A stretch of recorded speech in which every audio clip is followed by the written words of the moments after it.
happy is making other people happy. I care a lot about what other people think, and I care about how they feel, and I just, at the end of the day, I just want to make them feel supported too. I mean, look at my job, for instance. Like, all I do on a daily basis is make sure that the customer gets what they want. I feel like at age 23, you're kind of still at the borderline of trying to figure out who you are and what you want to do with the rest of your life. And I feel like you're still trying to figure out who you are as a person. So I still feel like, even though I'm technically an adult, I still feel like I'm at the borderline of pre-adulthood and adulthood because I don't have it figured all out. So I would say at 23, you're at a blend of, okay, I'm still trying to figure out who I am and what I want to do, and that's fine. And you still go through that, I guess, until you hit a certain age and you're like, okay, I don't need to figure it out anymore. I got it all done. Let me add to it, dude. No, because I feel like when you're in your early 20s, it's like a period of the most hustle that you ever go through because you're trying to figure out everything at an early start in your life. At least that's what I did. And I figure that maybe it'll probably get more lenient as you get older. I'm like in between introvert and extrovert, I think.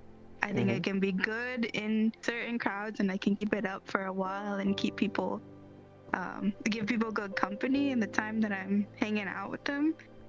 But then there's a period of time where like I don't want to talk to anybody and I think all my energy is depleted after like a party or something. I'm very bubbly when I first meet people, and then I think it takes a lot to get to know me. Honestly, what motivates me is the people that depend on me. So if I can't provide to the people that depend on me, if I can't provide to my family, then it's kind of like, oh, okay, what's my purpose? Like, I can provide for myself, clearly, but if I'm gonna make a family, how do I take care of them, and do I have the means to make sure that they're taken care of? I don't know. It's not myself that's motivating me, it's somebody else. Yeah. But then I've always had motivation to do something, at least succeed. So, I don't know, I think it takes role models too to make sure that you're actually doing good in the world and just being a good person, and then other people who inspire you to be a better person too, that helps.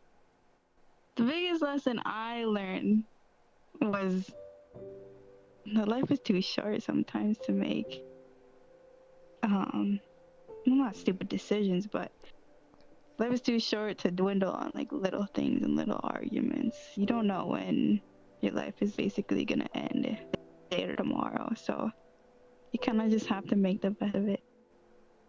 And the constant worries of just wondering, oh, what's gonna happen tomorrow, what am I gonna do with my life, what am I gonna become, what am I gonna do with my family? Like, you don't need to really worry about that. Just take it day by day and just figure it out in the moment. The biggest fear before was having somebody like somebody break my heart, you know, somebody just like totally take advantage of me. But I think now that I've grown from that, it's kind of like I'm afraid of putting in so much effort in it just to be wasted because it's not reciprocated by the other person. And then I'm also afraid a lot about people's expectations of me.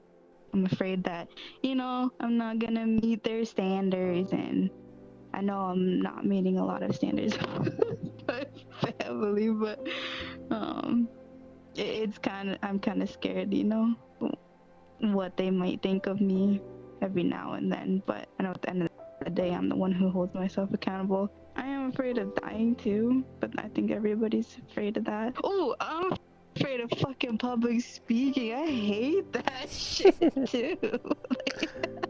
That shit got my armpits sweaty. Wait, do you think I can do public speaking if I had to?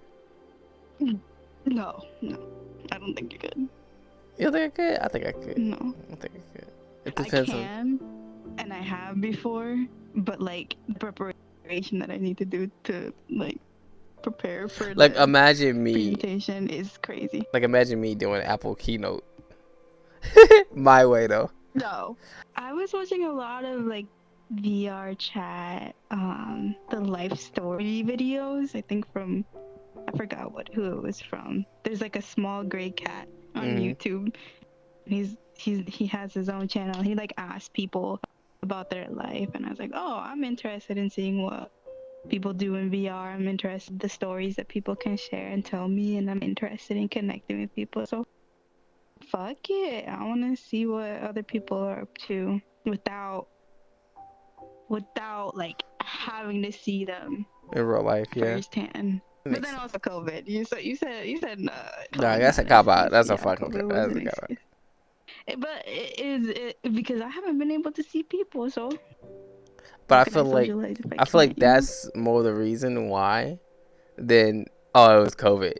Like that pushed you first, and then COVID happened, and you was like, oh okay, I'll get it. COVID is the reason why I was like, okay, I'm on YouTube more. I'm watching more videos, and I come across VR chat, people talking to each other, and I'm like, oh, I still want to socialize with people, but I don't want to go outside. Yeah. Well, I'm gonna give the credit. I'm gonna give a credit to the YouTuber because it just makes sense. That's kind of how I got into it too. To be honest, like, of course I would have been into it anyway, but I would say that the YouTuber pushed me to do it. And I saw like Ham V videos and stuff like that. I was like, shit, I want that motherfucker. What is this? Yeah, I wanted to be like the next Emmy. Okay, I wouldn't say that I would be passionate about it for the rest of my life now. I would say it's probably a phase that I'm gonna be super obsessed with VR for a while. But I wouldn't say like I'm tear tracking. Right here, so I think it's because I know why though. Because my iPad blocking. It's reflected off my iPad. Exactly, like that's my explanation of what I feel about it. Like I'm really not gonna use it that often because the shit is fucked. Okay. So it's because it's buggy and like it's a lot to do with, right? Yeah, I think full body especially has been buggy for me. But in terms, I don't know. I wouldn't say I'm obsessed with a lot of things for a long time. When it comes to like technology, like I can just usually replace it with something else. Something new comes out, and I'm already on to the new thing, you know? So if something better comes out that's better than VR, then obviously I'm gonna just move towards like you like it, but you're not a true VR person. That makes sense. Yeah, like video games, for example. Like I was super obsessed with Animal Crossing or Sims when I was younger. I thought, oh, I'm gonna play this game for a long time, but then I don't, you know? Yeah. The only thing that's been sticking for so long is VR chat. So yeah, because I'm VR surprised chat. About that. Yeah, because VR chat is like you can do. Okay, you like to chill in real life, right? So VR chat is like another way just to chill. Yeah, you got this headset on your fucking head, but if it's lighter, you're just chilling. Like I don't know how to explain it. It's like it's no different than sitting all day watching Netflix or something, you know. So yeah, I feel you though. I feel you. You don't gotta like it. You gotta like it. All right, since you truly don't like it that much, what is missing? Okay, hold on. Okay. Yeah, but you're like a casual VR player. Let's put it that way. Like you're not hardcore like me. So let's say, what is missing? What is the few things that's missing in VR for you to like truly embrace it? I don't think the hardware is at the point where it's really seamless with your environment. Like how you feel, how you touch, how you hear things is not there.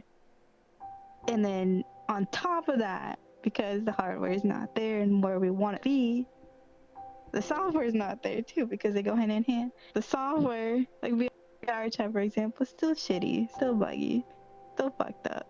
It's still room for improvement. And it's been like this for how many years? 4 or 5? 5, yeah. About that.